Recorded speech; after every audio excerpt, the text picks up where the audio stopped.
Alright, this is video 2 for APUSH for March 25th. We're now looking at the age of solitary neglect. British treatment of the colonies during the period preceding the French and Indian War, also called the 7 Years' War, and that's in the 1750s, is described as solitary neglect or benign neglect. Although England regulated trade and government in the colonies, it interfered in colonial affairs as little as possible because of the distance. England set up an absentee customs officials, and the colonies were left to self-govern for the most part, because it was just too impractical. And so they had elected governments there because it made the most sense. Thus, they made their own taxes and did not rely on England to do most of their governing. Thus, the colonies developed a large degree of autonomy, which helped fuel revolutionary sentiments when the monarchy later attempted to gain greater control of the New World. During this century, the colonies grew up, developing fledgling economies. The beginning of an American culture as opposed to a transplanted English culture took root. Now we're looking at English regulation of colonial trade.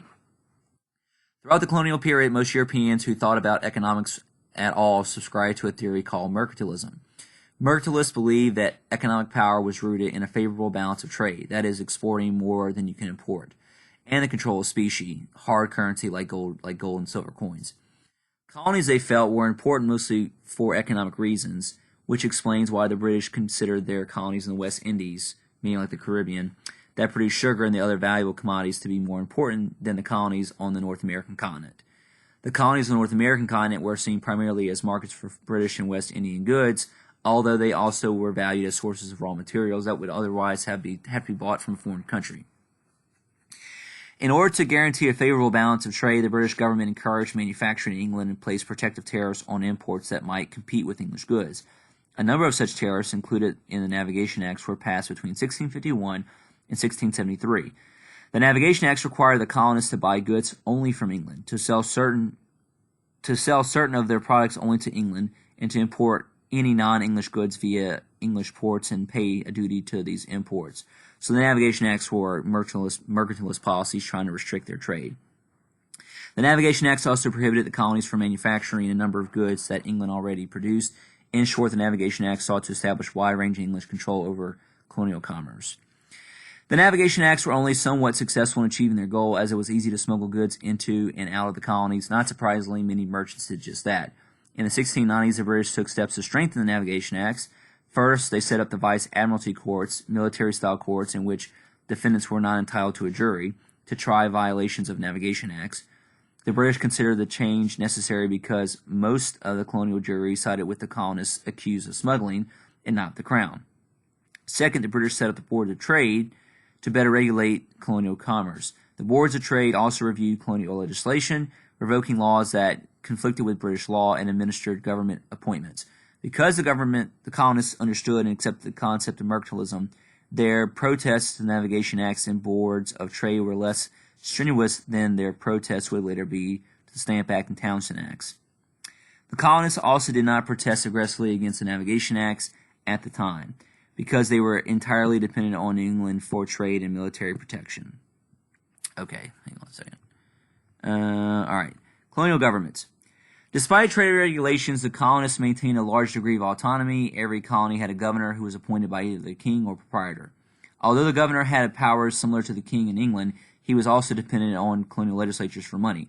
Also, the governor, whatever his official powers, was essentially stranded in the New World. His power relied on the cooperation of the colonists, and most governors ruled accordingly, only infrequently overruling the legislatures. Except for Pennsylvania, which had a unicameral legislature with just one house, all the colonies had bicameral legislatures modeled after the British Parliament. The lower house functioned in much the same way as does the House of Representatives in its members today, while they're elected by white male property holders, and it held the power of the purse, meaning it controlled tax legislation. The upper house was made up of appointees who served as advisors to the governor and had some legislative and judicial powers. Most of these men were chosen from the local population. Most were concerned primarily with protecting the interests of colonial landowners. The British never tried to establish a powerful central government in the colonies. The autonomy that England allowed the colonies helped ease their transition to independence in the following century. The colonists did make some small efforts towards centralized government. The New England Confederation was the most prominent in these attempts. If you recall, the New England Confederation was just a temporary deal. It was just to help kind of like coordinate slave or servant transactions, help protect as an alliance against Native American attacks, like in King Philip's War. That's all it really was. It wasn't much of a government. Although it had no real power, it did offer advice to the northeastern colonies when disputes arose among them. It also provided colonists from different settlements the opportunity to meet and discuss their mutual problems. All right, Bacon's Rebellion, or major events in the period, like Bacon's Rebellion. Bacon's Rebellion took place on Virginia's western frontier in 1676, with virtually all coastal land having been claimed. Newcomers who sought to start their own farms in the region were forced west into the back country. Encroaching on land inhabited by Native Americans made frontier farmers subject to raids. In response, the western settlers sought to band together and drive the native tribes out with the region. In this effort, they were stymied by the government in Jamestown, which did not want to risk a full-scale war. Class resentment grew as frontiersmen, many of whom had been indentured servants, began to subject that eastern elites viewed them as expendable human shields serving as buffer between them and the natives, because basically they were. The farmers rallied behind Nathaniel Bacon, a recent immigrant who, despite his wealth, had arrived too late to settle on the coast. Bacon demanded that Governor William Berkeley grant him the authority to raise a militia and attack the nearby tribes. When Berkeley refused, Bacon and his men lashed out the natives anyway, attacking not only the Susquehannock, but also the Pamukees, who were actually allies of the English. The rebels all then turned their attention to Jamestown, sacking and burning the city. The rebellion dissolved when Bacon suddenly died of dysentery, and the conflict between the colonists and Native Americans was averted with a new treaty. But Bacon's Rebellion is often cited as an early example of populist uprising in America and as a version of colonial uprising against royal control, since William Berkeley wasn't appointed governor. Okay, next we're looking at the Bacon's Rebellion little blurb here. Bacon's Rebellion is significant for other reasons not always discussed in most textbooks. Many disgruntled former indentured servants allied themselves with free blacks who were also disenfranchised or unable to vote. This alliance among class lines, as opposed to racial lines, frightened many Southerners and led to the development of what would become the Black Codes. Bacon's Rebellion may also be seen as a precursor to the American Revolution, as colonists pushed westward in search of land, but away from the commercial and political centers. They experienced a sense of alienation and desire for greater political autonomy. It is important to remember that Berkeley was the royal governor of Virginia, and the back country of Virginia was even further from London. So what I just said. Then you have the King Philip's War. In New England, colonial expansion led to the bloodiest English-Native American conflict at the time. By the 1670s, the Wampanoag, living in near Narragansett Bay in Rhode Island, were surrounded by white settlements, and colonists were attempting to blot out Native American life with English culture and religion. The Wampanoags were led by Metacom, a man known to the English king as Philip, hence King Philip's War, who led attacks on several settlements in retaliation for the intrusion of the Wampanoag territory. Soon after, he formed an alliance with two other local tribes. The alliance destroyed a number of the English settlements, almost wiped them out, but eventually ran out of food and ammunition. When Metacom died, the alliance fell apart and the colonists devastated the tribes, selling many into slavery into the West Indies. King Philip's War marks the end of the formidable Native American presence during the New England colonies. Insurrection led by slaves did not begin until nearly 70 years later, when the Stono Rebellion happened, or the Stono Uprising, the first and one of the most successful slave rebellions. In September 1739, approximately 20 slaves met near the Stono River outside Charleston, South Carolina. They stole guns and ammunition, killed storekeepers and planters, and liberated a number of slaves. The rebels, now numbering 100, fled to Florida, where they hoped the Spanish colonists would grant them their freedom. The colonial militia caught up to them and attacked, and killing some and capturing most of the others. Those who were captured in return were later executed as a result of Stono Uprising.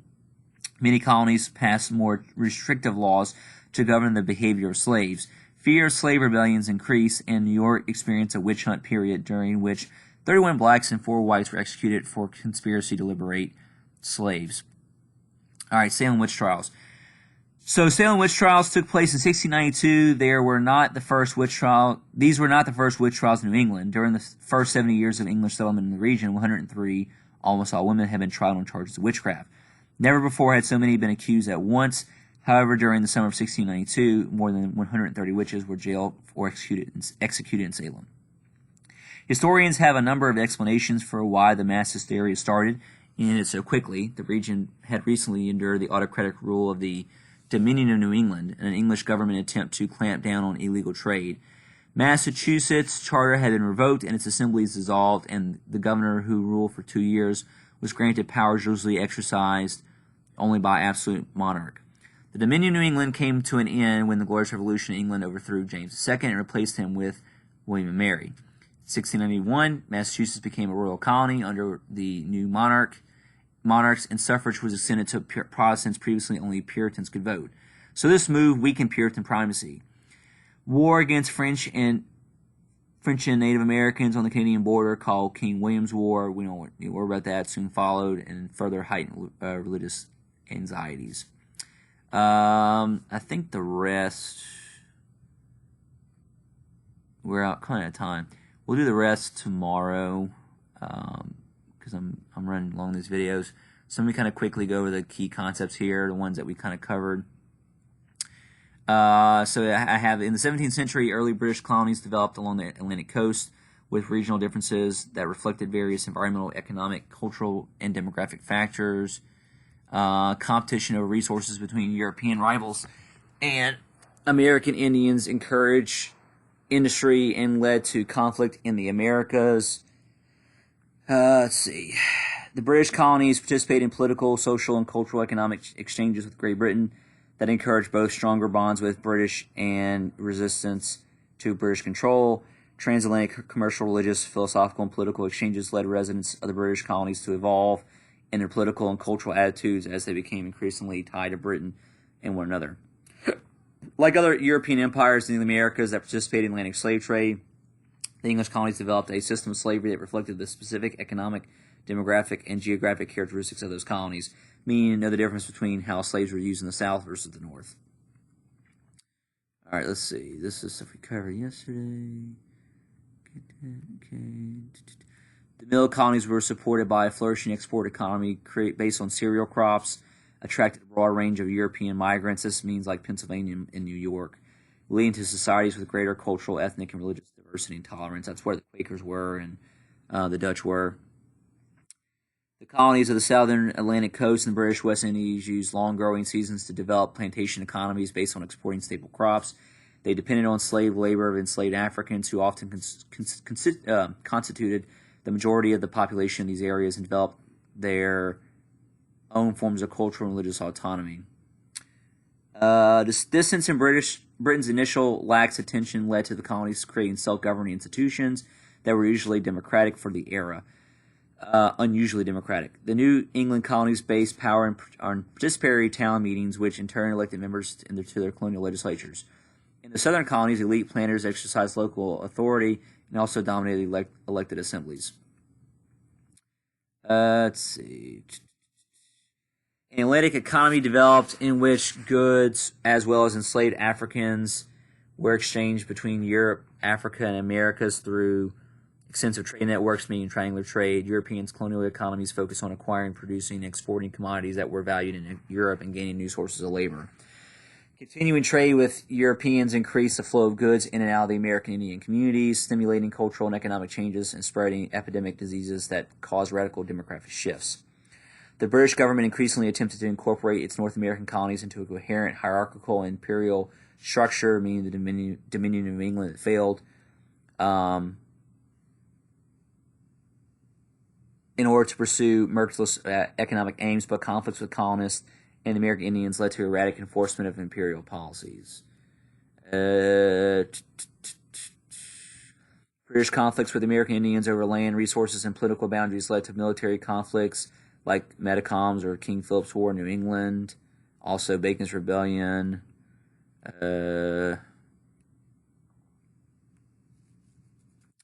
All the British colonies participated in varying degrees in Atlantic slave trade due to the abundance of land and a growing European demand for colonial goods, as well as a shortage of indentured servants. Small New England farms used relatively few enslaved laborers. All port cities held significant minorities of enslaved people, and the emergent plantation systems of the Chesapeake and Southern Atlantic coast had large numbers of enslaved workers, while the great majority of enslaved Africans were sent to the West Indies. As chattel slavery became the dominant labor system in many southern colonies, new laws created a strict racial system that prohibited interracial relationships, black codes, and defined the descendants of African American mothers as black and enslaved in perpetuity. Africans developed both overt and covert means to resist and the dehumanizing nature of slavery and maintain their family and gender systems and religion. I'm probably stop there. I think everything else we're just running out of time for. We'll pick up there tomorrow, finish up Unit 2, and then go into Unit 3 with French and Indian War and get into the Revolution too.